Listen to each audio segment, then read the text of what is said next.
Pengaturan pajak daerah yang baik di beberapa negara. Dengan mempelajari pengalaman negara lain akan diperoleh pengalaman yang dapat dijadikan contoh dalam menerapkan otonomi daerah dan paradigma pajak daerah di Indonesia dengan benar. Latar belakang perkembangan yang terjadi di negara-negara lain pada umumnya juga dialami oleh negara kita.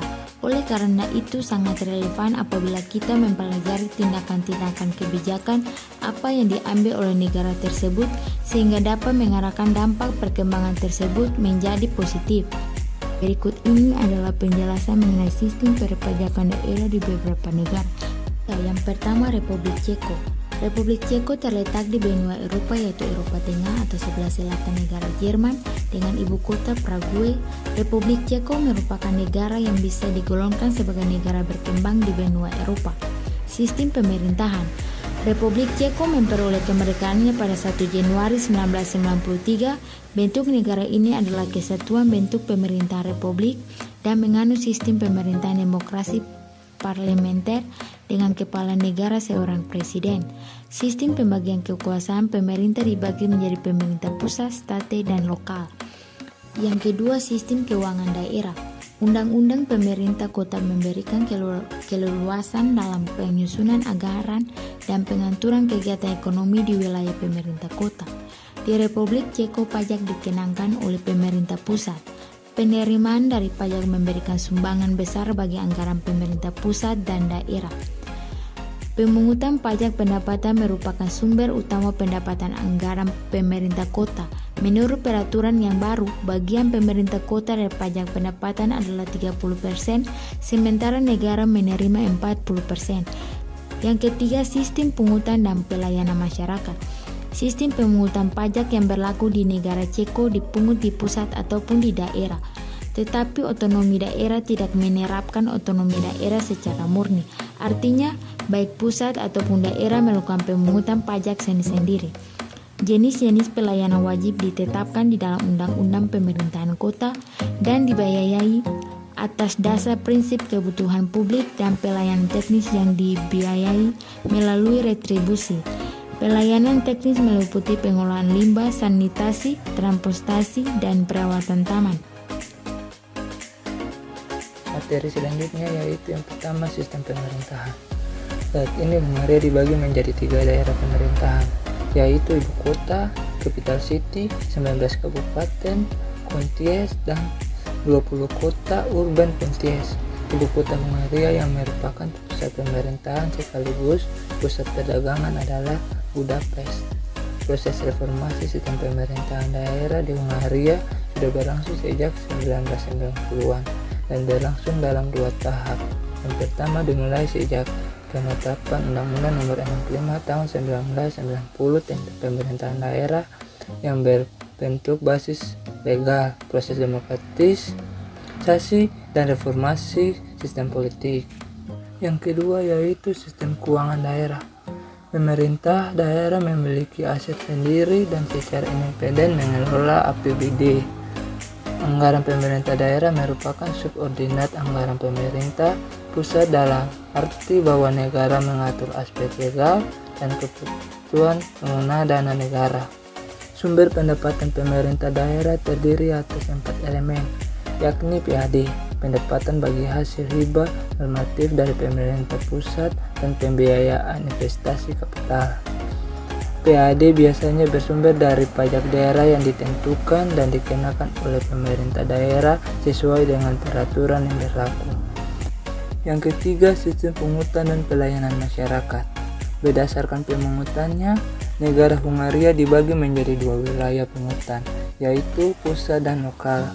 Peranan pemerintah daerah dalam penyediaan layanan publik didasarkan Undang-Undang Pemerintah Daerah yang menyatakan bahwa mereka dapat bertindak secara otonom dalam permasalahan publik di tingkat daerah, termasuk memenuhi kebutuhan masyarakat melalui pengaturan dan pembiayaan pelayanan publik. Penyediaan layanan masyarakat dilaksanakan dengan prinsip wajib dan pilihan. Fungsi wajib dikelompokkan lagi menjadi kategori pertama, layanan yang harus diadakan di setiap permukiman tanpa memandang jenis dan luasnya, misalnya air minum, pendidikan, pelayanan kesehatan, kesejahteraan, penerangan jalan, perawatan jalan raya, pemakaman, dan perlindungan hak minoritas. Kategori kedua, jenis-jenis fungsi yang tercakup dalam kategori ini dijabarkan dalam undang-undang dan pembiayaan pelaksanaan harus berasal dari anggaran pemerintah pusat. Kerajaan Belanda.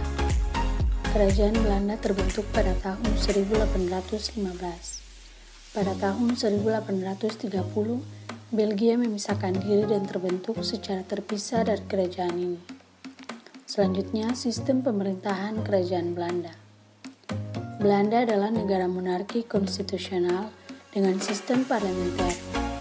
Monarki konstitusional berarti konstitusi menetapkan kekuasaan keluarga kerajaan secara turun-temurun. Pemerintah Belanda terdiri dari menteri, sekretaris negara, dan kepala kerajaan. Belanda memiliki 3 tingkatan pemerintah, yaitu pusat, provinsi, dan kota. Pemerintah pusat menangani permasalahan yang berkaitan dengan kepentingan nasional. Provinsi dan kota adalah tingkatan pemerintah daerah yang diwajibkan untuk menerapkan langkah-langkah yang ditentukan oleh pemerintah pusat, namun mereka juga memiliki otonomi sampai batasan tertentu. Belanda dibagi menjadi 12 provinsi dan memiliki kurang lebih 478 pemerintah kota.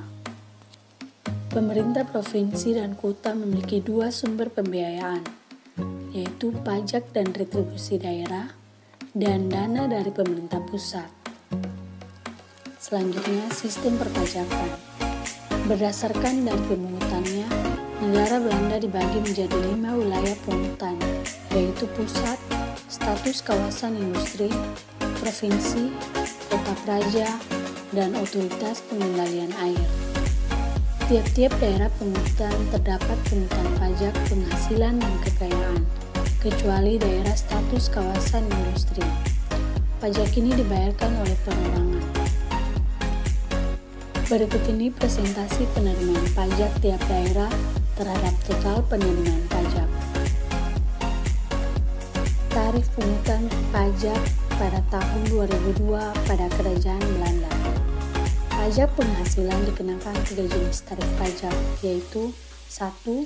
Pajak penghasilan atau work and home dikenakan tarif progresif sampai 52%. 2. Pajak penghasilan terhadap bunga dikenakan tarif 25%. Dan 3. Pajak penghasilan terhadap tabungan dan investasi dikenakan tarif 30%. Contohnya deposito dan sewa properti. Kerajaan Malaysia. Malaysia mempunyai luas wilayah 329.750 km persegi, di mana 328.559 km persegi terdiri atas daratan dan 1.200 km persegi terdiri atas perairan dan terletak di jantung Asia Tenggara. Kerajaan Malaysia terbagi atas 2 wilayah, yaitu Semenanjung Malaysia atau Malaysia Barat dan Malaysia Timur. Semenanjung Malaysia dibagi atas 10 states atau negeri, yaitu Johor, Kedah, Kelantan, Melaka, Negeri Sembilan, Pahang, Perak, Perlis, Pulau Pinang, Selangor, dan Terengganu. Adapun Malaysia Timur terdiri atas Sabah dan Sarawak. Keduanya dipisahkan oleh Laut Cina Selatan. Selanjutnya, sistem pemerintahan Kerajaan Malaysia. Sistem pemerintahan Malaysia adalah monarki konstitusional. Malaysia adalah satu-satunya negara di Asia yang mengadopsi sistem negara federal. Malaysia memiliki 3 tingkatan pemerintahan, yaitu federal, negara bagian, dan daerah. Federasi Malaysia terdiri dari 13 negara bagian dan 2 wilayah federal. Pemerintah daerah berada di bawah pemerintahan negara bagian. Selanjutnya, sistem perpajakan Kerajaan Malaysia. Pembagian sumber-sumber penerimaan antara pemerintah federal dan pemerintah states diatur dengan konstitusi. Kebanyakan kekuasaan dan tanggung jawab keuangan berada pada pemerintah federal. Begitu juga mengenai sumber-sumber penerimaannya. Undang-Undang Federal memberi kekuasaan istimewa terhadap pemerintah federal untuk memungut semua pajak dan semua bentuk penerimaan. Dikarenakan sistem pemerintahan di Malaysia dibedakan beberapa level, yaitu pemerintah federal, states, dan pemerintah lokal, di mana terhadap masing-masing tingkat pemerintah tersebut diberi kewenangan dalam menggali sumber-sumber penerimaan. Maka pada setiap level pemerintahan tersebut mempunyai sumber-sumber penerimaan yang berbeda, khususnya pada penerimaan yang berasal dari pajak. Berikut ini tabel sumber-sumber penerimaan antara penerimaan federal, penerimaan state, dan penerimaan lokal.